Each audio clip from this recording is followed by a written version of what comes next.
Hello, and thank you for joining us for our new EPO Soloist Spotlight Series. Today, we're interviewing Joel Quarrington, who plays the double bass and will be joining us on Friday, March 27th, where he'll be performing the Tchaikovsky Rococo variations on double bass. So, Joel, thank you so much for coming and welcome.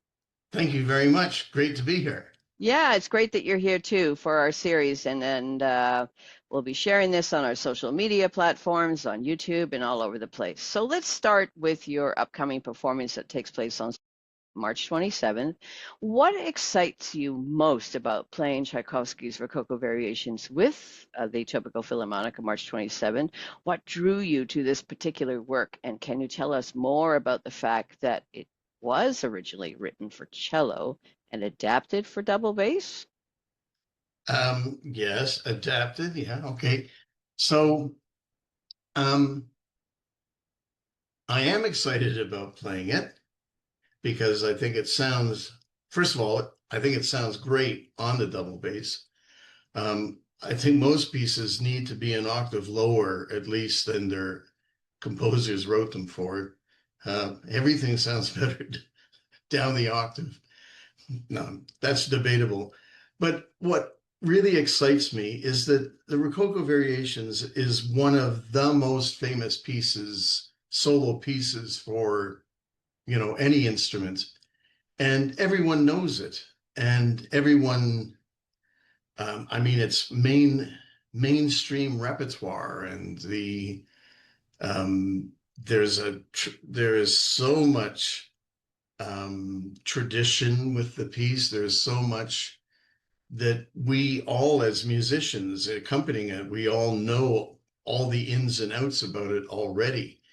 And um, as well as it's fantastic music. It's beautiful.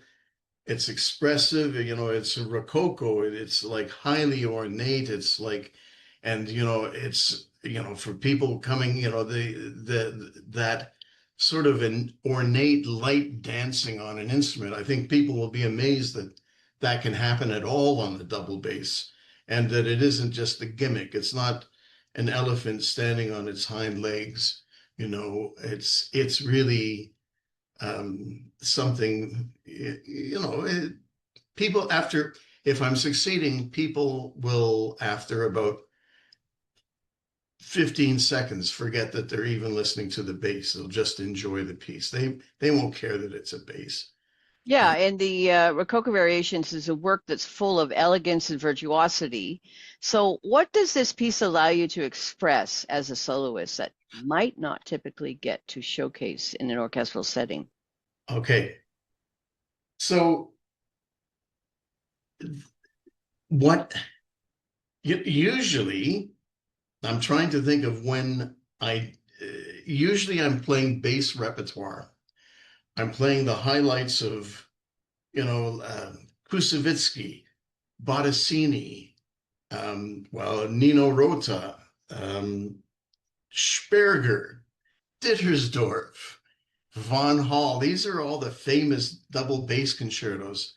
And the fact is that generally speaking, people don't know them. Nope. Nope. And it's great to hear something new, but at the same time, there's a learning curve um, for the orchestra. Like, how does this piece go? There's a learning curve for the audience. Yeah. Um, there's a learning curve for me. How can I, in the least amount of time, fit my part in with what what the orchestra is doing, what the conductor is doing, um, and but to be starting a concerto performance where everyone already knows it. Your conductor, Matthew Jones, is a cellist. I mean, he's going to know the thing inside out. I mean, it's going to be, I'm thinking I've made a very smart move that I'm going to be so much ahead of the game in rehearsals and stuff that we should come out with, a very, very polished, very credible performance. Um, and smooth sailing all the way, straight through, read through right from the word go. So There's that's an experience that is unusual as a double bass soloist because it's for most people, it's the first time they'll have been playing a lot of this double bass repertoire. So I know it's not the most exciting answer, and there is some really great new double bass repertoire being written these days. But to do it properly, we'd have to invest like many rehearsals for everyone to learn how this is going to get together.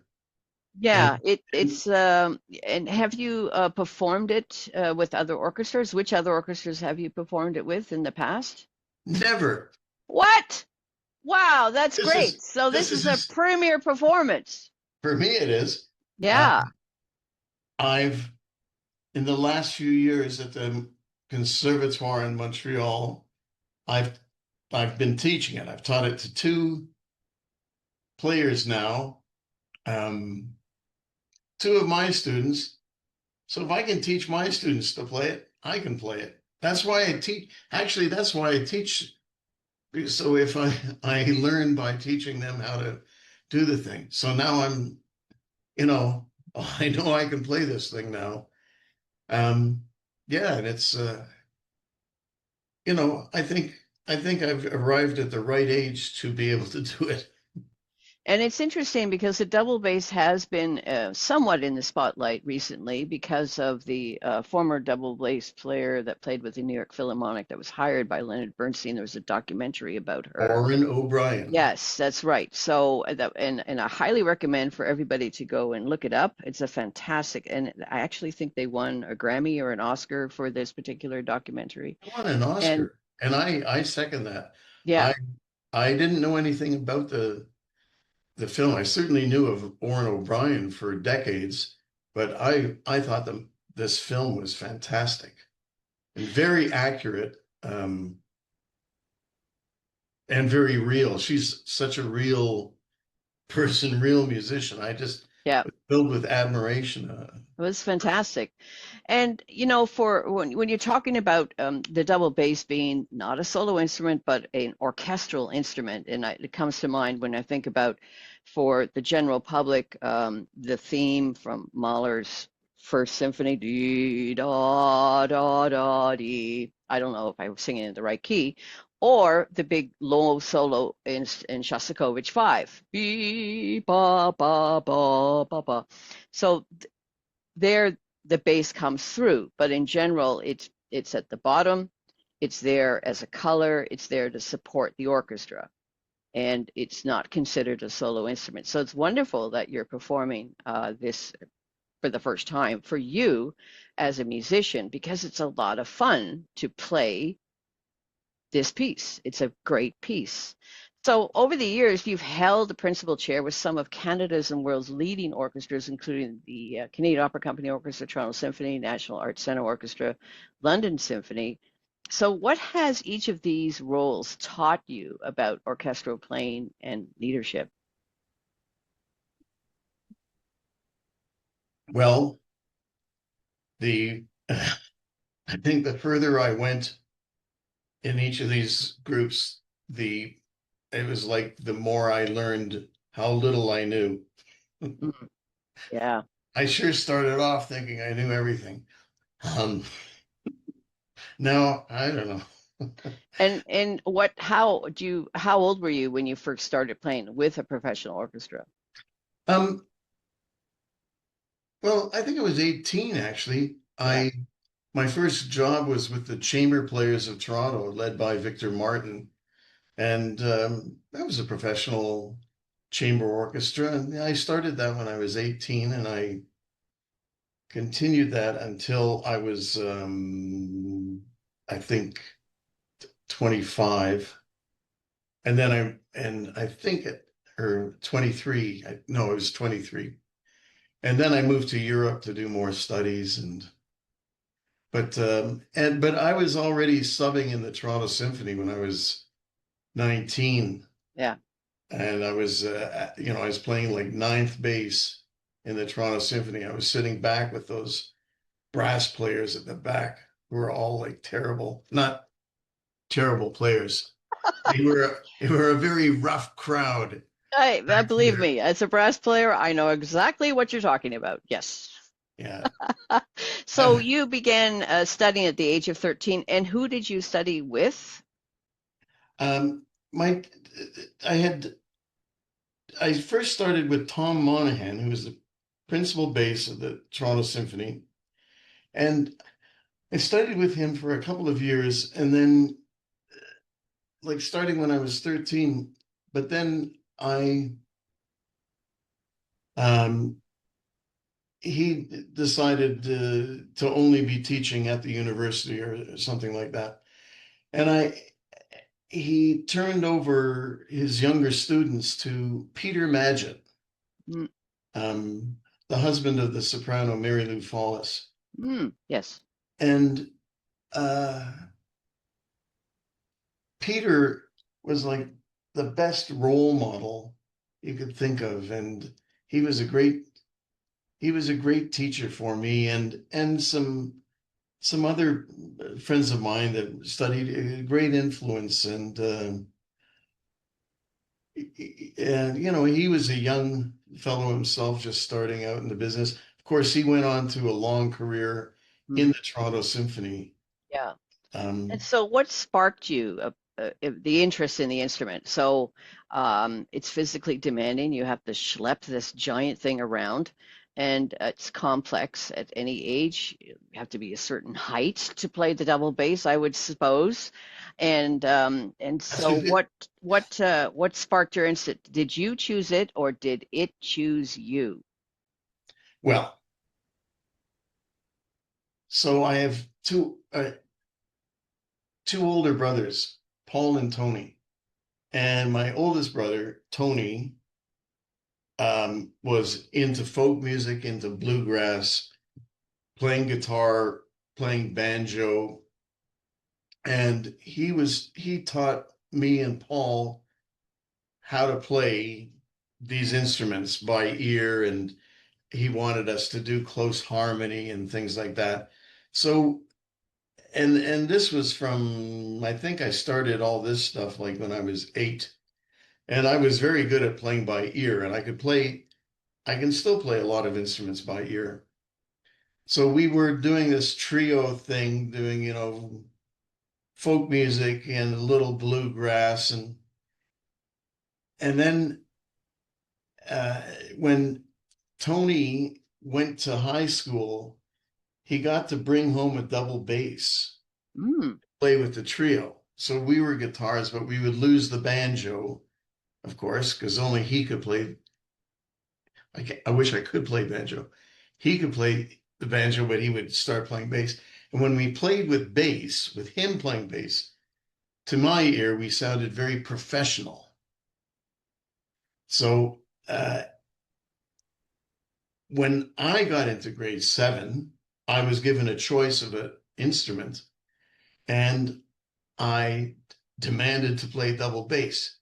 Now, the other element in that is that I had sort of, accelerated through school, and I'd skipped some grades. So by the time I got to grade 7, I was still very short, and I was probably the shortest person in the class.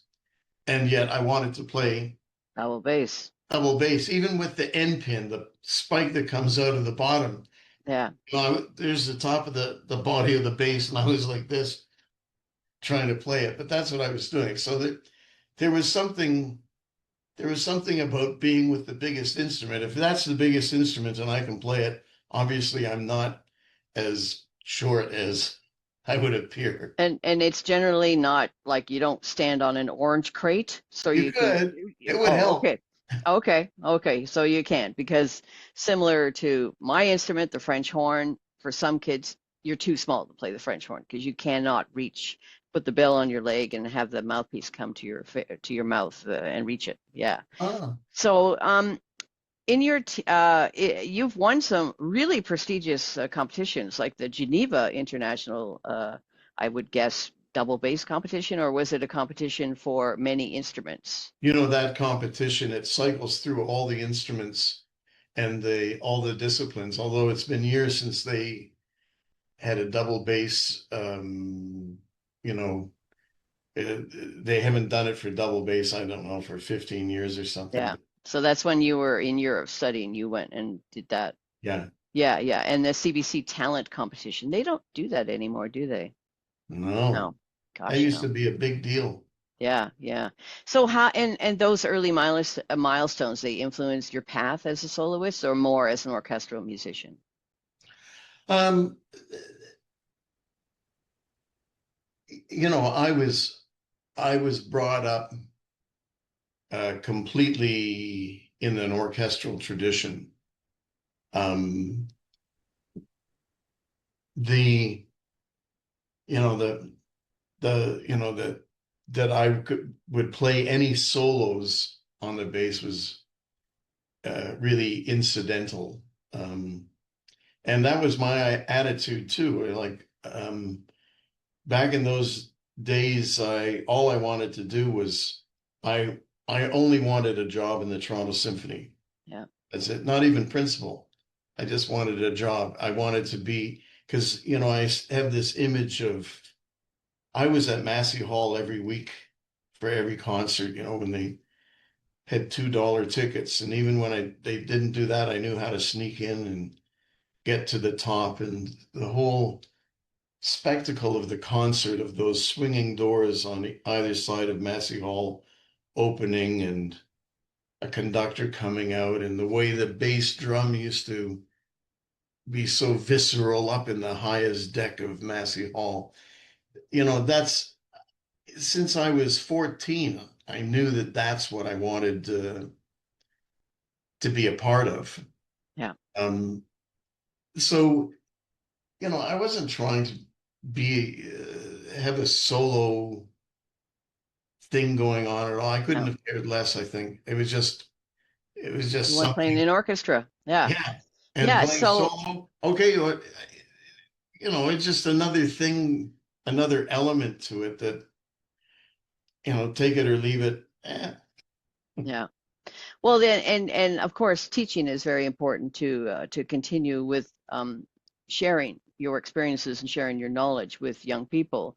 And you have some teaching roles with the Conservatoire de Musique de Montréal in Montreal, the Royal Academy of Music in London, and the Orford Arts Center. And so, what sort of qualities or what sort of students do you teach? Are they coming from around the world? Are you seeing a decline, an increase?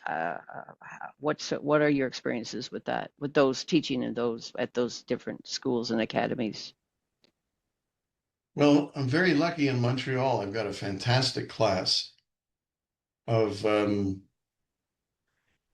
I think right now, I think everyone is a francophone from Quebec. We've had, I've had some other international students there, but some of these young talents, well, like, well, one of these guys I've taught these the Rococo variations to, you know, really outstanding young musicians, hardworking, so much more sophisticated in and than in my generation. I'm lucky that I guess I've evolved, you know, that I can still contribute something because I'm definitely, you know, from the 60s and 70s, but yeah, I've the bass has really progressed so much since then. And the you know what the students can do with um, technology today and with opportunities and like and with gear. I mean, the gear is through the roof. Back then, for different you just went to the violin shop and you say, I need new strings, and they take whatever they gave you. Yeah. Now there's so many different types of strings. So it's incredible what they have, and it's incredible what they do with it. I Yeah. will say, I don't think that they love it more than we loved it. Yeah. I Yeah. think that that's and we must have really loved it because I think that back then we probably all sounded so bad, but we still did it. Yeah. There's Yeah. there's another video that's kind of interesting. It's from 1978 and it's on YouTube and it's from the Isle of Man. And it's the first double bass competition and convention, international. And I went to it, and I was a competitor there. Yeah, and I was 23, Yeah. and they interviewed me in that. It was a BBC film. They interviewed me, and I'm such a smart ass. I can't stand myself, and Oh dear. but but It's okay. when you listen to everyone playing, Yeah. we mostly we mostly all sound eh. Yeah. I Yeah. mean, Well, compared to how they play, compared to how younger players are playing today, it's unbelievable. And the other thing that's happening nowadays is that young people are really trying to be soloists first and foremost, have no interest in the orchestra, and they realize that they've got to create their own repertoire to make that work. And there's some young, particularly some young Americans that are writing their own repertoire. This guy, Xavier Foley, comes to mind, who I like his yeah. music a lot. Um, he's got a real unique gospel style to everything he Yeah. does. Yeah. Well, yeah. John Williams wrote a tuba concerto and he wrote a horn concerto, but did he write a double bass concerto? Yep. No, bum, ba-da-dum, bum, ba-da-dum. Just basically the bass line of any Star Wars film. Yeah, that's So, let's just skip ahead a little bit. So, when you're not performing or teaching, how do you unwind? Any hobbies or things that you do in your time, your downtime when you're not teaching and not playing? well, since I've well, okay, there is something. Um, because when I was still working in the orchestra, I never had time. Since I've left the orchestra, I've been trying to do a couple of things. I've been trying to become a. I'm trying to imitate Jacques Pepin, the chef. Oh, you're I think cooking. that, You're being you like to yeah, cook. but I also want to be a real gentleman like him. I think he's the greatest. I would like to model myself now into a bass playing, great cooking Jacques Pepin. That's a great Chef. role model. Yeah. So I'm trying to do. I'm.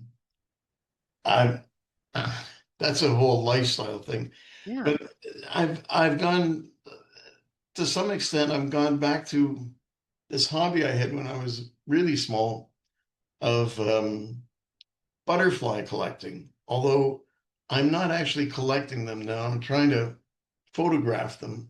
Hmm. But I was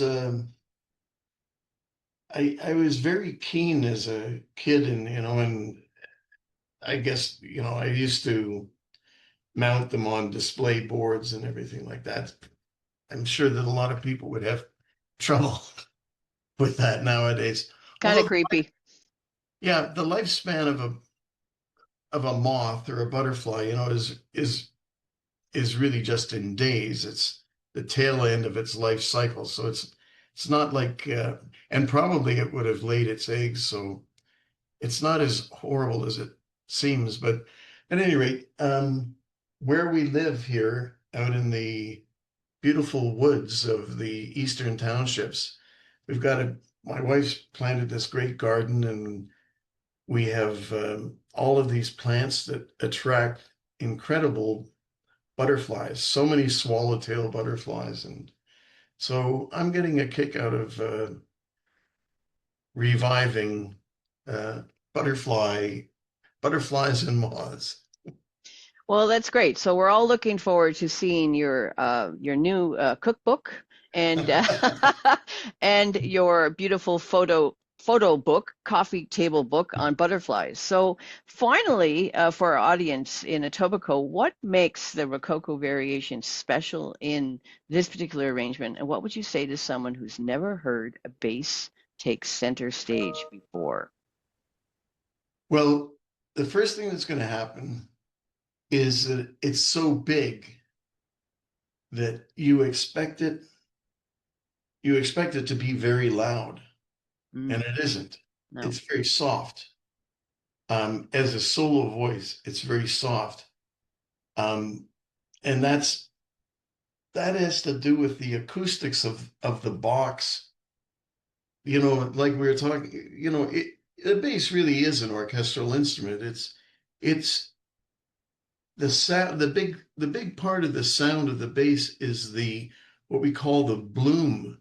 It's the whole foundation, the bed that the whole orchestra sits on, that if it wasn't there, you'd sure know that it wasn't there, but it's got to have that luxurious bed to sit on, that and that has the pitch that defines all of the music. Consider if it's a tonal piece, of course. Uh, Yeah. there's a lot of uh, rhythm in the articulation, of course, of a double bass. But in terms of being a penetrating sound like a violin or even a cello, the bass doesn't do that. It's a softer it's a softer sound, and so you shouldn't think that something's wrong. Yeah. Yeah. No, I don't It think is. anybody will It's think a something's little bit wrong, like but the. yeah. It's a little bit like the guitar. Um, it takes a lot of sensitivity, I should say, maybe sensitivity from the orchestra to be able to accompany it at a low dynamic, Yeah. you know. It's not So a because of the low register, it's not a high-pitched instrument like say a trumpet or a violin, but it's just because of the low, soft, warm sound, yeah, it can get exactly, covered up very easily. exactly. Yeah, yeah. Well, that's wonderful. I think that this was a great interview today, Joel. I think that a lot of Good. people will know much more about the double bass, and I'm hoping that we fill the hall and sell every seat in the place, so that everybody can experience this your premiere performance with this performance, because you are Canada's treasure, and that it's really important to highlight every instrument in the orchestra, and certainly an instrument that is not highlighted very much. You're just like almost behind the curtain. Oh yeah, double bass is over there. You don't. The interaction with a conductor is different than as a double bass player than say the interaction with the brass. Brass is always too loud. Too loud. But too loud.